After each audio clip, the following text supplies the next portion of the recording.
ಶಾಸ್ತ್ರೋಕ್ತವಾಗಿ ನಡೆಯದ ಮದುವೆ ಅಮಾನ್ಯ. ಹಿಂದೂ ವಿವಾಹ ಮಹೋತ್ಸವ ಎಂಬುದು ಕೇವಲ ಹಾಡು, ನೃತ್ಯ, ಊಟ ಉಪಚಾರದ ವಾಣಿಜ್ಯಾತ್ಮಕ ವ್ಯವಹಾರವಲ್ಲ. ಸಾಂಪ್ರದಾಯಿಕ ವಿಧಿವಿಧಾನಗಳಿಲ್ಲದೆ ನಡೆದ ವಿವಾಹ ಹಿಂದೂ ವಿವಾಹದ ಕಾಯ್ದೆಯಡಿ ಮಾನ್ಯವಲ್ಲ ಎಂದು ಸುಪ್ರೀಂ ಕೋರ್ಟ್ ಅಭಿಪ್ರಾಯಪಟ್ಟಿದೆ. ಭಾರತೀಯ ಸಮಾಜದಲ್ಲಿ ಹಿಂದೂ ವಿವಾಹದ ಸಂಸ್ಕಾರಗಳಿಗೆ ಮಹತ್ವದ ಸ್ಥಾನವಿದೆ.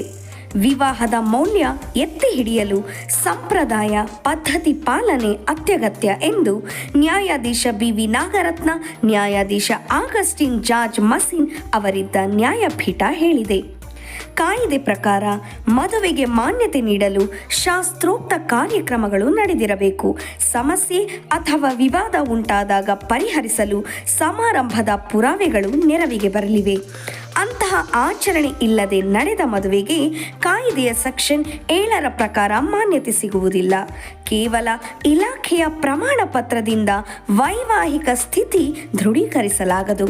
ಹಿಂದೂ ವಿವಾಹದ ವಿಧಿವಿಧಾನಗಳಂತೆ ಮದುವೆ ನಡೆಯದಿದ್ದರೆ ಅದನ್ನು ಹಿಂದೂ ವಿವಾಹವೆಂದು ಪರಿಗಣಿಸಲಾಗದು ಎಂದು ನ್ಯಾಯಾಲಯ ವಿವರಿಸಿದೆ.